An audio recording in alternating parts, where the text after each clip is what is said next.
Salut à tous, alors on se retrouve pour une nouvelle vidéo, toujours dans le thème RC, et aujourd'hui on se retrouve pour la partie 5, voilà. Alors il y a eu du changement, depuis un petit moment que j'ai pas fait de vidéo, parce que j'avais quelques soucis techniques avec le fourgon, voilà, Peugeot. Et là, tout est rentré dans l'ordre, hein, donc voilà. Comment je peux vous dire? Bah, tout ce que j'ai à vous dire c'est ça. Hop, j'enlève ça, je vous montre ça tout de suite, voilà. Je ne peux pas vous dire ça, tout ce que je peux vous dire c'est de vous montrer, voilà, ce que j'ai fait. Voilà. Donc là, il y a eu du changement. Phénoménal. L'essuie, je me rappelle plus, mais je crois que dans la partie 4, je me souviens plus si je vous ai montré la fixation de l'essuie arrière. Bref, hein, il est monté, voilà. Il est monté, donc je vais vous montrer ça. Là, le système est comme ça, hein, voilà. Suspension. Bon, il s'enfonce pas tellement, mais ça le fait quoi. Hein. Et là, vous avez une espèce de barre transversale, je sais pas si on voit, c'est une petite tige, voilà. Et bah, c'est comme dans les rockrollers, hein, c'est ce qui maintient un peu le tout à l'arrière, voilà. Voilà, voilà. Et sinon, bah, niveau servomoteur, je suis vraiment content. Ce matin, j'ai eu le cadeau de ça dans la boîte aux lettres, voilà, du servomoteur, hein, comme prévu, que je vous avais promis dans l'une des précédentes vidéos que je vous avais parlé. Je pensais pas l'avoir le jour de mon anniversaire, hein, qui est le 18 avril. Je pensais l'avoir en mai, au mois de mai, mais finalement je l'ai eu le 18 avril. Et en plus le jour de mon anniversaire, donc je suis vraiment content. Content, content, content. Je vous ferai une petite démonce tout à l'heure. Voilà, voilà. Et sinon, bah, ça a très bien avancé. Les phares arrière montés. Phare avant, je sais plus si je vous ai montré. Bref, hein, je vous montre pour ceux qui l'ont pas vu. Voilà. Voilà. Du coup, ça ressort un peu les modules, c'est vraiment super. Voilà. Et ouais, franchement, je suis vraiment content. Content du résultat. Donc, ce que je vais vous faire, c'est que je vais vous faire la démonstration tout de suite. Mais avant, je dois vous parler d'un truc. Alors, attendez. J'ai fait tomber quelque chose. Bah, c'est pas grave. J'irai chercher après. Alors, je vais vous parler de quelque chose. Je crois que dans la partie 4 ou même la partie 3, je vous avais dit que je changerais la direction ou je ferai un truc. Alors, pour ceux qui ont vu la direction bien avant, elle n'était pas du tout comme ça, c'était des espèces de bouts de fil de fer, si vous vous rappelez. Et malheureusement, j'ai carrément changé la barre de direction parce qu'il y avait des petits problèmes. J'avais déjà, c'est pas la première fois que j'ai déjà changé, hein, ça va faire au moins la troisième fois que j'ai changé parce que ça n'allait vraiment pas du tout. Et là, vu que j'ai reçu ce matin le servomoteur, je me suis dit là, il faut que je fasse un truc vraiment bien pratique, vraiment bien beau. Et voilà, donc j'ai réussi à mettre au point cette direction qui est tout à fait au point, voilà, qui est tout à fait au point. J'ai essayé le véhicule du coup, j'ai mis le circuit bon un petit peu en vrac, hein, voilà. J'ai pas eu le temps de faire le rangement à l'intérieur des fils de l'électricité, mais bon on verra ça ce soir, j'aurai le temps.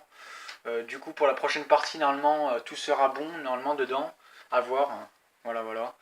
Et ouais, bah voilà. Donc je vais vous montrer tout de suite la démonstration de ma direction. Donc je prends la télécommande que j'allume avant et que j'allume ça après. Alors je sais pas si vous allez voir quelque chose. Je vais me mettre comme ça du coup. Voilà. Donc c'est vraiment super. Elle marche du tonnerre, cette direction. Je n'ai jamais vu une direction marcher comme ça. Enfin aussi bien.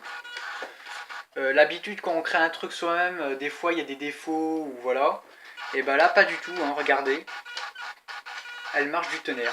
Alors je vais pas accélérer hein, parce que sinon je pense que le fourgon il va taper dans la caméra, donc voilà. Voilà. Oulot. Vous avez vu hein. En plus j'ai pas fait exprès d'appuyer sur le bouton, hein, c'est vraiment sensible. Hein. Voilà, voilà. Bah tout à l'heure, si j'ai le temps, j'irai peut-être faire un tour sur la route pour le tester et en juger. Alors j'ai pas pu le tester sur sol goudronneux hein, à l'extérieur.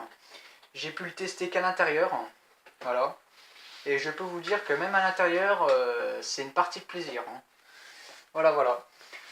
Sinon, qu'est-ce que j'ai à dire de ce véhicule-là? Oui, je crois que la dernière fois que je vous l'ai montré, enfin la dernière vidéo que je vous ai fait là-dessus, je crois que je vous ai pas présenté le pare-choc.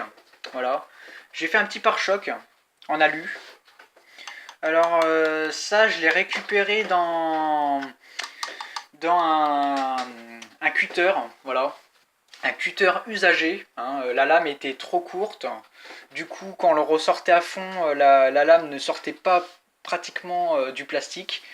Vous savez ces vieux cutters, les tout petits cutters en plastique, là, de rien du tout, hein, voilà.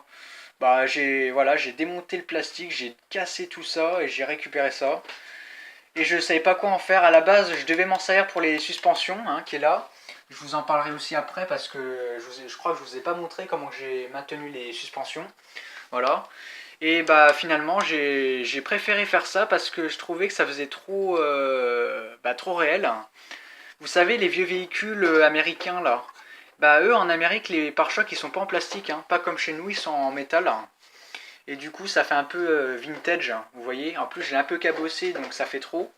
Voilà. Et oui, je voulais vous parler aussi de ça. Euh, je sais plus si je vous l'ai montré aussi dans la partie précédente. Ça doit être dans la partie 4, je crois, si je ne dis pas de conneries. Vous voyez l'équerre qui est juste en bas là. Le petit bout de métal en forme d'équerre, hein, en forme de L si vous voulez. Qui est accoudé on va dire, contre la plaque en métal verticale. Et bien cette plaque là, elle est collée. Voilà, elle est collée. Et pour ceux qui n'ont encore pas vu ces pièces-là, je crois que je vous l'avais présenté dans la partie 4 ou la partie 3.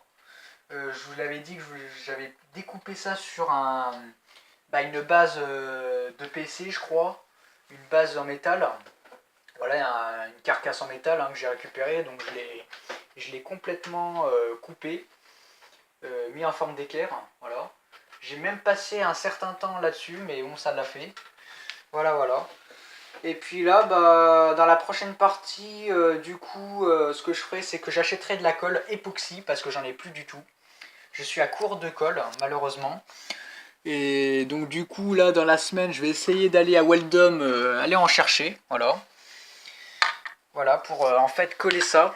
Donc excusez-moi pour le petit truc que j'ai fait comme ça. En fait, j'étais en train d'aller chercher mon bras au fond derrière parce qu'en fait, depuis tout à l'heure, ça s'était tombé derrière. Et en fait, voilà, ce que je vous disais, c'est que je vais acheter bientôt de la colle époxy, parce que là, je suis en manque. Et du coup, bah, vu que j'ai réussi à faire la direction, et que la direction est enfin finie, et enfin terminée, je vous avais dit qu'avant de mettre ça, il fallait que je mette la direction. Donc vu que c'est fait, je pourrais installer ça, comme ça. Voilà. Voilà, voilà. Donc dans la prochaine, dans la partie 6, du coup, vous allez voir ça collé à l'avant. Voilà, comme ça. Vous allez voir là un peu de finition. Hein, voilà, au niveau de la carrosserie. Bon, là, il y a du papier, j'ai pas pu bien gratter. Parce qu'on aperçoit encore l'étiquette de la boîte à gâteaux. Mais ça, faut que je gratte ça. Hein, voilà. Ça, c'est pas un problème. Et il faut que j'installe aussi les vitres latérales. Voilà, que je n'ai pas encore mis parce qu'il faut que je mette ça avant. Pour que je puisse mettre les vitres latérales. Voilà, voilà. Et sinon, qu'est-ce que je voulais vous parler? Oui, à part la commande du servomoteur, j'avais commandé une petite batterie comme ça qui fait 1200 mAh et que ça là en fait que 1200, elle en fait que 1100. Donc j'ai acheté une batterie 1200, elle va bientôt arriver, soit cette semaine ou soit le mois prochain, voilà, c'est à voir. Et j'ai commandé aussi le SC pour le Man Machine, mais je ne pourrai toujours pas en faire du Man Machine parce que faut que je commande la pièce que j'ai pétée. Vous savez, la pièce que j'ai fait en colle il y a déjà un moment, qui a été reconvertie après en bois et qui a été recassée par la suite. Ça fait au moins plus de 2 ans qu'elle est restée comme ça, ma voiture, en arrêt, et il faudrait que je la... Ouais. Donc pour ceux qui ne savent pas ce que c'est que le Man Machine encore, c'est ce 4x4 là, voilà. C'est ce 4x4 là qui avait fait du drift sur la neige, ou sur le verglas à une époque, si vous avez bien vu les vidéos, voilà. Donc voilà, voilà. Donc merci d'avoir vu la vidéo, ça m'a fait vachement plaisir. Hein, C'est toujours une partie de plaisir de vous montrer un peu le changement hein, de ce véhicule, sachant qu'il est bientôt terminé. Hein. Il n'y a pratiquement pas grand chose à faire. Hein. Je ne sais pas si vous vous rendez compte. Depuis les premières vidéos, il y avait plein de bazar sur la table, il y avait plein de pièces détachées. Bah là, il n'y a que ça en pièces. Hein. Voilà, ça, la roue de secours, il n'y a pratiquement rien. Hein. Les phares qui sont sur le côté, mais bon, voilà.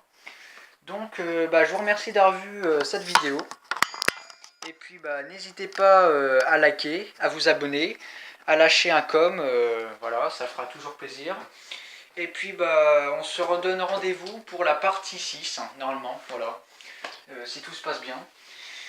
Et normalement, je vous dis, ça va vraiment prendre forme. Voilà, ça va vraiment prendre forme. Déjà, là, ça prend déjà. Voilà. Donc, allez, bye bye.